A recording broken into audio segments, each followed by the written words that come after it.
All right. So this is the second part of our discussion. Ano? So here, we're going to talk about Philippine heritage and history.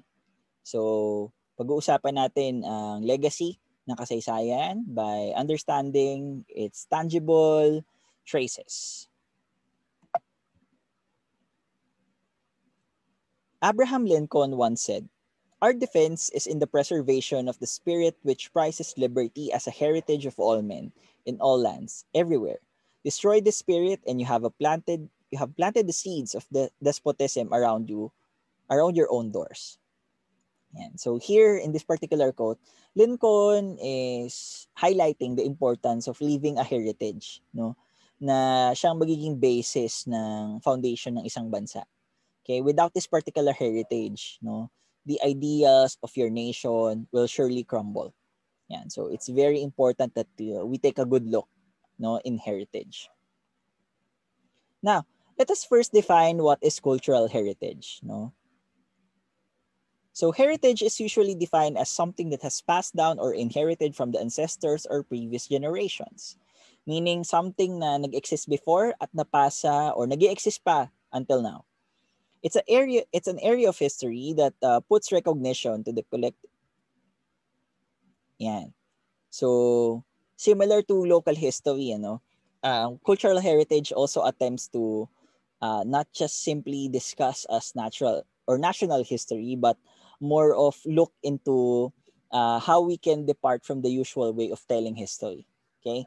So sa Makatuwid here, we see cultural heritage as something that would focus on the actual structures that may help us understand our past better. So in order to guide us in defining cultural heritage, we will use UNESCO's definition. However, let us first understand what is UNESCO. UNESCO stands for United Nations Educational, Scientific, and Cultural Organization. It was founded in 1945, and this UN agency aims to protect and preserve cultural heritage of the world for future generations.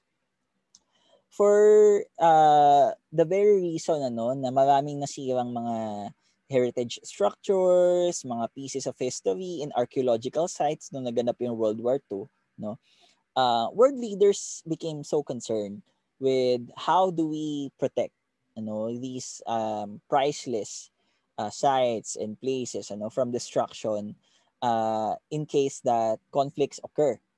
So isa yun sa mga naging primary mandate ng UNESCO. And lumawak na lumawak yung kanilang mga goals kasi sinaklaw na nila kung ano yung mga magiging way na maitutulong ng international community para mapangalagaan yung identity ng isang lugar or isang structure or material with cultural significance. So batay sa UNESCO, ano ba yung mga uri ng heritage, yung uri ng mga pamana? Okay? Number one, we have cultural, we have the natural, and we have the mix. So pag sinabi natin cultural, mostly these are made by men, So structures built, usually. Yan. So number one, dito syempre yung Paway Church. Yan. Isa yung sa mga una naging heritage sites sa Pilipinas. Natural, we have the subterranean, underground river sa Palawan, and syempre meron naman tayong mix. Pwede natin pagsamahin yung cultural and natural. So basically ito yung mga rare areas na in harmony yung environment at yung mga products of man, okay? Ang nasa ating nomination list, okay, hindi pa talaga siya declared, ay ang Batanes, yung isang specific area or portion ng Batanes na nagtataglay ng mga stone houses at nung mga fields na are considered to have existed hundreds of years before. Yan. At the same time, cultural heritage has been divided into two equal sections ng UNESCO. So we have the tangible heritage. So we have the three types, the movable, immovable, and the underwater. And we have the intangible, which are epics, rituals, or anything na hindi natin pwedeng matawag na tangible, hindi nahahawakan. So, ito yung ating mga declared na cultural heritage sa tangible side. So, movable, kasama dito yung mga jars and other archaeological artifacts. No?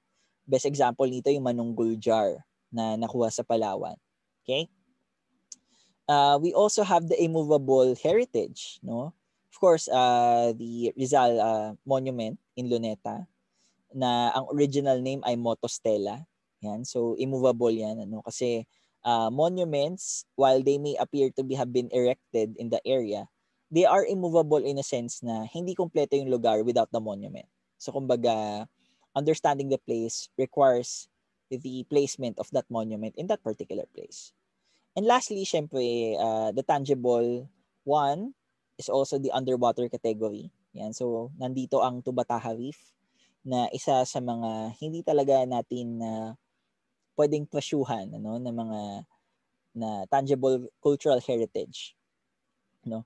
Sir, paano naging cultural yung yung underwater? Well, class, cultural siya in a sense na it has shaped the lives of the people around in Tubataha. It has become essential in understanding the history of the Sultanate of Sulu, no, as well as the other settlements in Visayas. Okay? It is also a way to understand, no, paano naging isang fishing center yung Central Visayas, no, na malapit sa Tubataha. Okay? Now, sa intangible naman, bilang na bilang lang yung mga officially declared, no, kasi sa kasamaang palad, marami na sa mga ito ang nasa bingit na ng kamatayan, no, or unti-unti nag-fade or nawawala na ng pag-recognize. Okay.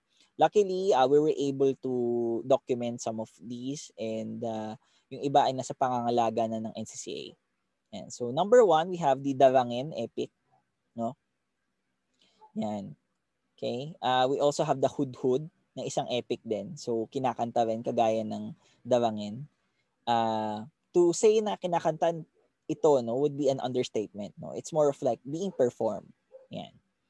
And lastly, we have the Punok Ritual. Yan, yung tug of war sa mga Ifugao.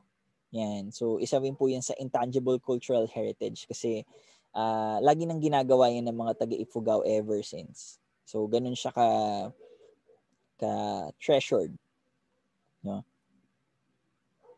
Now, heritage in understanding the past is very essential, no?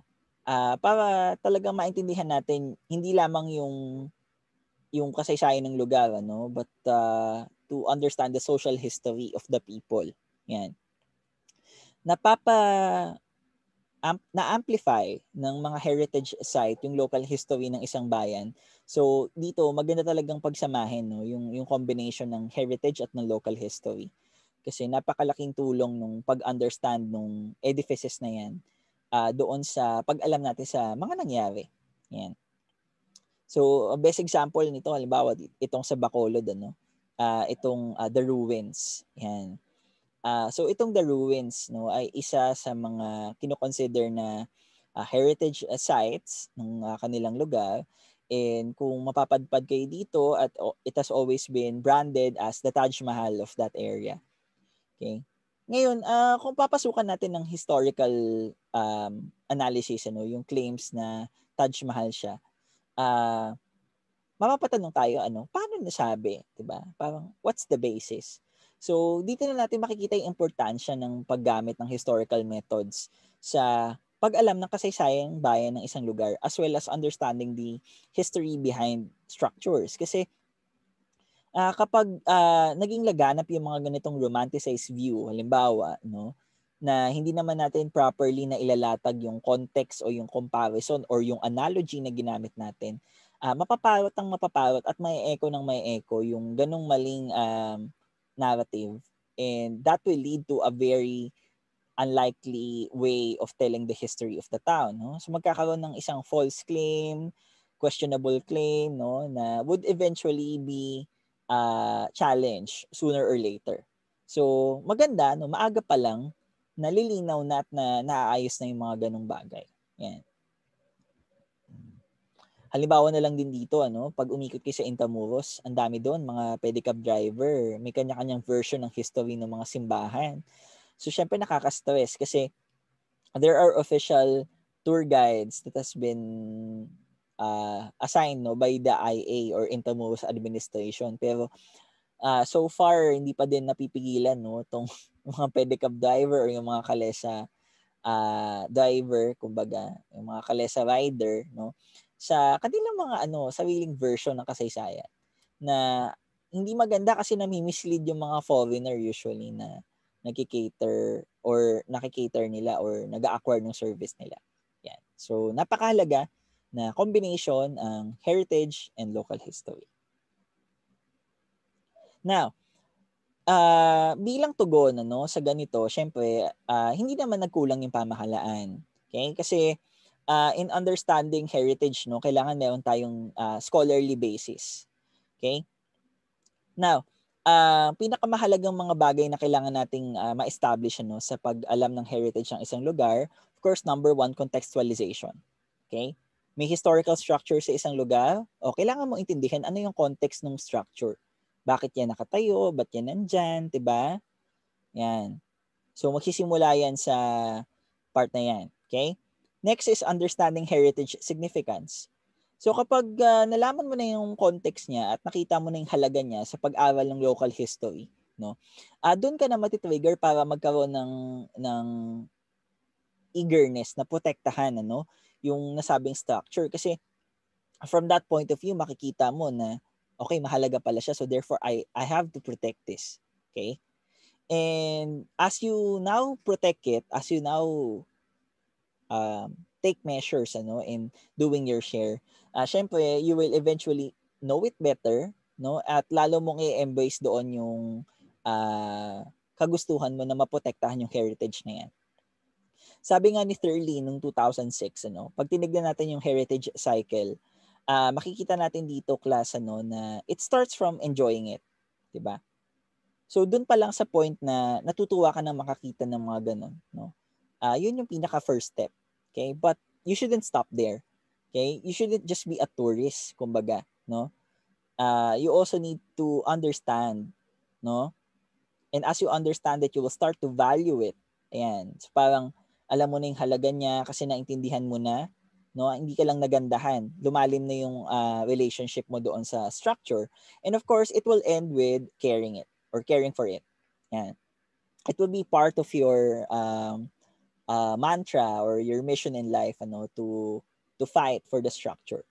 Kaya ngayon, sa panahon ngayon, napakaganda kasi marami tayong mga heritage groups na eager sila na maprotektahan yung mga specific sites sa kanilang mga sawi-sawiling locality. Ang hindi lang magandang balita dito, syempre, kasi while some of these heritage groups are openly supported by their local governments, merong mga LGU na tila ba walang pake, hanggang sa mag-viral yung issue at mas maraming makaalaman, kumbaga doon sila na ilalagay sa posisyon na parang hindi na sila pwedeng mawalan ng pake. Okay? Pero again, as I was saying, sa part naman ng pamahalaan, marami naman silang ginawa. Okay? At ginagawa para mapanatili or lalo nating ma-involve yung pamahalaan sa pagprotekta ng mga iba't ibang heritage natin. Yan. So batay dito sa Republic Act 166 or the National Cultural Heritage Act of 2009 na nanggaling kay Senator Angara dati. And Edgardo Angara and Mar Rojas. So they were both the sponsors of that one. Kanilang binibigyan ng manifestation yung 1987 Constitution na nagsasaad na dapat protektahan ng pamahalaan at i-conserve yung cultural heritage ng Pilipinas. So mula dito sa sa act na ito nagkakaroon na tayo ng pangil sa batas laban sa pagde-desecrate at sa walang bahala ng mga otoridad sa mga cultural heritage ng ating bansa, And furthermore, mas nabibigyan tayo ng maiging platform para ingatan ito kasi nagkakaroon tayo ng budget para gumawa ng mga proyekto na siyang maglalayon o naglalayon na paigtingin at pagyamanin ng mga ito. Okay? So basahin lang natin sandali yung part ng Constitution kung saan nakasaad yung role ng mga Pilipino sa cultural heritage. Yan. So that the state shall foster the preservation, enrichment, and dynamic evolution of a Filipino culture based on the principle of unity and diversity in a climate of free artistic and intellectual expression. The Constitution likewise mandates the state to conserve, develop, promote, and popularize the nation's historical and cultural heritage and resources as well as the artistic creations. It further provides that all of the country's artistic and historic wealth constitutes the cultural treasure of the nation and shall be under the protection of the state, which may regulate its disposition. Article 19, Section 14, 1987 Constitution. So anong implication nito, no, klase? Ang implication nito, napakalaking improvement or development ito dito sa pangangalaga natin ng cultural heritage kasi hindi ka pwedeng makasuhan dahil lang pinangangalagaan or pinoprotektahan mo ang isang cultural heritage or cultural site. All the more kakampihan ka pa nga ng Supreme Court kasi ito ay nakalagay sa konstitusyon. So meaning self-executory. Kumbaga isa itong batas na nag-ooperate on its own. Kumbaga, walang choice ang pamahalaan kundi pumanig doon sa mga nangangalaga ng cultural heritage. No? Kasi naka-mandate ito sa Constitution. Yan. So ano nga bang laman ng RA 166? So sa Article 1, Section 2, makikita natin yung objectives niya. Number 1, protect, preserve, conserve, and promote the nation's cultural heritage, its property and histories, and ethnicity of local communities. So hindi lang tayo nakatuon dito sa structures at sa lugar, nasasama natin yung protection ng tao. Okay? You have to protect their ethnicity, kumbaga yung character ng bayan, would reflect on the people living in the area. So if it's a cultural heritage site, syempre kailangan din nating protektahan yung mga tao na involved doon sa structure. Next, establish and strengthen cultural institutions, Siyempre, goal ng pamahalaan na gumawa ng mga ahensya na siyang mangangalaga sa mga specific na areas ng heritage. And by establishing these agencies, mas lalo nating binibigyan ng pangil ang ating pamahalaan para lalong maprotektahan ng ating heritage. And lastly, protect cultural workers and ensure their professional development and well-being. Yan. Siyempre, class, kung may establishments tayo or may agencies tayo, napakalaki din ng role ng pamahalaan sa pag-motivate sa ating mga cultural worker na nasa mga cultural agencies na to para mas ganahan sila at mas maging iba yung mga cultural worker na siyang mangangalaga sa ating identity. So, sa paano paraan nag-manifest yung ginawa ng ating pamahalaan?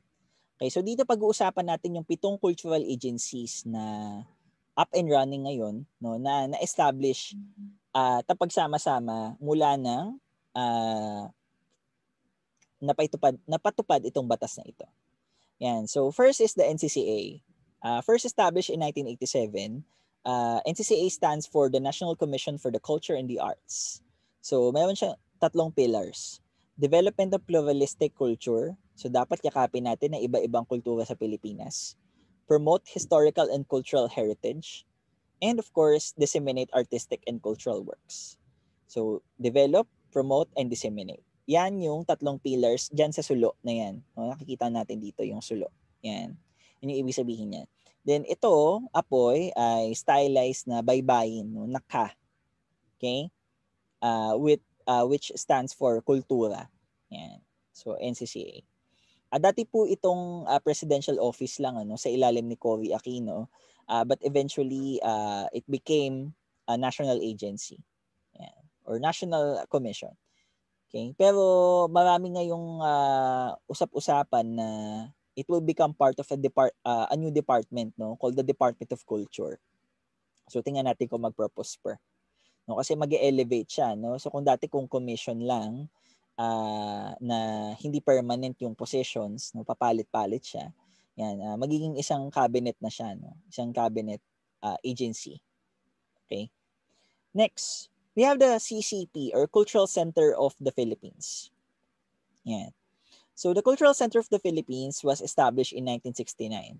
So ito ay isa sa mga output, no, ni dating First Lady Imelda Marcos. No? Siya talaga yung nagtaguyod nito. Yung establishment ng CCP as well as its very iconic building, no, na dinesign ni Leandro Locsin, aims to promote excellence in arts through various methods, no. So ang goal dito ay i-challenge yung mga Filipino artists, no, to elevate the standards kasi yung CCP halo-halo ito, no. Pwede itong exhibit, venue, no, kung saan pwedeng i-host yung mga film showing, ballet shows, mga music shows, mga dance festivals, and even mag-host ng mga art exhibits. Okay? Pero primarily, ang naging function na ng CCP ay more on performing talaga. No? So talagang venue siya for cultural performances. Yan. So by the establishment of RA 166, no, yung CCP ay naisama sa pangangalaga ng NCCA. Next is the KWF or Komisyon sa Wikang Filipino, established 1991. So ang goal nito ay pagyamanin, no, at i-modernize ang Filipino language bilang isang scholarly way of communicating and at the same time ay maging wika na ginagamit ng buong Pilipinas. Okay? As we all know, Filipino is a language that is largely based in Tagalog, ano? And this basis, no, comes from the establishment of Sanggunian ng Wikang Pambansa, okay, around 1935, ano, ng Commonwealth. Now, nagkaroon lang ng commission 1991, no, that aims to protect Filipino as a language, and ito ay naging sagot din ng pamahalaan para siguro magkaroon ng involvement yung pamahalaan sa pangangalaga ng ating pambansang wika. Kasi as we all know, Filipino nowadays is not only regarded as being highly based in Filipino. Ito ay yumayakap, no, sa mga wika na nanggaling sa iba't ibang Philippine languages, no? So nag-a-adapt siya ng mga words from different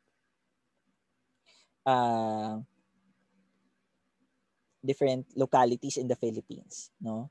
And ang goal dito ay gawin siyang isang modern language na hindi lang natin ginagamit on a casual manner. Yan. So, interestingly, sa KWF class, yan yung office na lahat ng matters doon, pati documents dapat in Filipino. Okay. So, syempre yung mga nilalagay na head dyan na national artist. Ano? Same with CCP. Sa NCCA, depende usually. Pero, inevitable din na national artist yung nilalagay sa NCCA. Speaking of national artists, no, dito sila nagmumula sa NCCA, no. Kung naaalala niyo yung lesson niyo sa Philippine Arts nung senior high school. Meron pa tayong ibang apat na agencies, no. Next, we have the National Archives of the Philippines or NAP. Na ang trabaho ay mag-collect, store, and preserve archival records of the government, as well as other primary sources na may kinalaman sa ating past. So yung mga binabanggit ko ng mga Spanish documents, ayan. So matatagpuan sa NAP. Okay? It was established in 2007. Though matagal na pong may archive sa Pilipinas, pero nasa bureau level siya. Okay? Ginawa lang siyang isang agency, by 2007. Ngayon, hindi na lang po archival documents ang meron ang NAP, no? Dito na rin napupunta yung ating mga birth certificate, yung mga wedding registry, other registries ng iba't ibang LGUs at ng iba't ibang government agency. So kumbaga, sila na yung may pinaka-goal na mag-keep ng record ng buong gobyerno, no? Yan. So yan yung trabaho nila sa NAP. Okay? Next, yung lagi nating nababanggit, ang NHCP, National Historical Commission of the Philippines. It focuses on history, in terms of funding and initiating historical studies, as well as establishing museums of historical significance, architectural conservation, making Philippine logos, no? So yung logo ng lahat ng bayan sa Pilipinas, lahat ng agency sa Pilipinas dapat dumadaan ng NHCP, no? As well as the preservation of historical materials. Under yan ng NHCP. Okay? So, bukod sa pagsusulat ng mga sulating pangkasaysayan at ng mga aklat pangkasaysayan, goal ng NHCP na i-engage ang publiko, no, sa mga historical activities. Okay? Kaya po karamihan, especially yung mga national museums natin, national monuments natin, ating mga museo para sa mga bayani, yung ating mga shrine, as well as yung mga historical places na may historical marker, lahat yan ay sakop ng NHCP. So, sobrang lawak din ng kanilang trabaho. Second to the last is the NLP, the National Library of the Philippines, established in 1887. So, Spanish period pa siya. It is considered to be the country's premier repository of printed and recorded materials. No? So, siya yung magtataglay ng mga aklat at ng iba't ibang mga library materials, no, na matatagpuan sa buong Pilipinas. Okay? It was used to be called Biblioteca de Nacional de Filipinas. But eventually, of course, it bore the name National Library when we were colonized by the Americans. Okay? Ngayon, it uses the name Pambansang Aklatan, but then mas kilala pa rin siya sa NLP. So that's an alternative name. Yan. So magkatabi lang sila ng office ng NHCP, which is very interesting. Okay? And of course, the last one, no, of course, but not the least, is the National Museum of the Philippines, or NM. Ang goal naman ng NM ay mag-preserve, conserve, and protect movable and immovable cultural properties. So, kung titignan natin kanina yung mga binanggit ng UNESCO, karamihan ng mga yun ay saklaw ng National Museum. Sir, hindi ba sila nag-overlap ng trabaho ng Historical Commission? Class hindi. Kasi ang trabaho ng National Museum ay more on establishing artifacts or protecting artifacts. Okay? Mga gamit talaga. Okay? At hindi sila nag-overlap kasi ang saklaw ng National Museum ay more on national history talaga, no? Or of national significance. Whereas yung National Historical Commission, mas nakafocus siya sa political aspect, kasi hindi nagbibigay ng tribute ang National Museum sa mga tao, no, sa mga historical figures. Yun ang trabaho ng Historical Commission. So yung National Museum talaga ay more on artifacts, no? Kaya makakahati ang National Museum sa tatlong version. We have the natural history. So nandito yung flora and fauna. We have the anthropology. So yung anthropology, ito naman yung mga gamit ng mga Philippine societies. And of course, we have the National Museum for Arts. Nandyan yung mga fine arts, yung paintings, sculptures ng ating mga masters. Yan. And under din ng National Museum, yung planetarium, okay? Na matatagpuan din sa Luneta. So, yun yung mga saklaw ng NM. And goes to show na malinaw yung division of labor sa mga agencies na to. Now, as I was saying, these agencies will eventually be merged into one. Okay? Kasi sa kasalukuyan, hawak sila ng NCCA.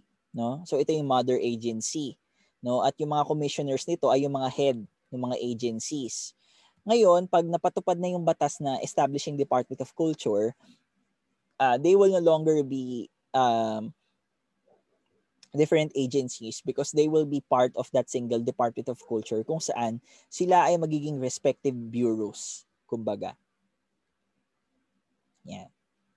So magiging mas mataas yung kanilang mga katungkulan. Now, let's end our discussion by understanding how the cultural heritage how is cultural heritage protected by the law. Yan. So, ano nga ba yung first step, Yan. So, makikita natin dito sa cultural heritage na we are categorizing heritage into properties and to intangible stuff. So, again, cultural properties, nandito yung mga pwedeng hawakan. So, cultural heritage ay yung mga heritage site, mga property, mga gamit, cultural treasures, mga historical shrines, monuments, and landmarks. So, all of these things are part of cultural properties. Nasa batas sila, hindi sila pwedeng sirain, galawin, or hindi ka pwedeng gumawa ng kahit ano na nakalalabag, no, sa kapayapaan ng mga ito. Okay? Madaming mga salik yung term na ginamit ko, no, yung kapayapaan. Basta bawal silang desecrate. Now, may mga karampatang parusa, no, na nag-aantay sa mga tao na lalabag dito. Okay? On the other hand, we have the intangible cultural heritage, no, na nadadamay din yung ating mga wika, yung ating mga tradisyon, sayaw, mga awitin, 'di ba? Mga kwentong bayan, mga epiko, at maging yung mga ginagawang mga traditional crafts ng ating mga kapatid na indigenous people. Okay? Yung mismong skill, kumbaga, kasi dito yung mismong product, no? So, altogether, they form what we call cultural heritage. Okay? So, ganito kalawak yung saklaw ng cultural heritage, no? And that allows us to see that cultural heritage itself is something that's just everywhere, no?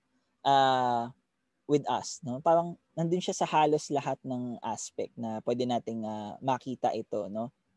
And it is no surprise to us that cultural heritage itself is something na nakaka-gain na ngayon ng attention ng marami, no? Pero we still have a long way to go kasi kahit na sabihin natin na we spread awareness on this one, kailangan pa din natin ng mas maraming tao na magpapakita ng paggalang at pag-appreciate sa mga ito.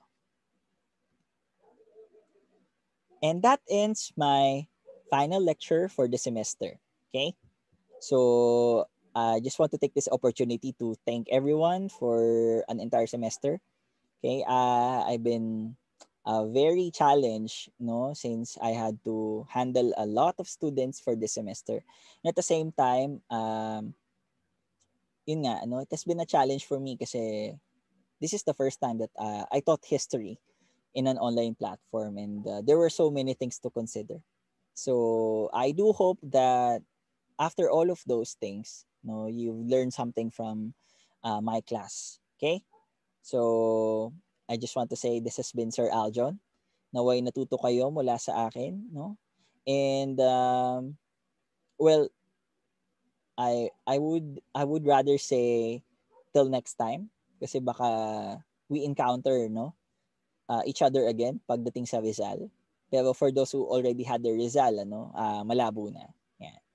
So I just want to say ingat and good luck, and may all safely go through this pandemic, no? And I'm hoping to meet you at school, no? If the situation permits. Okay?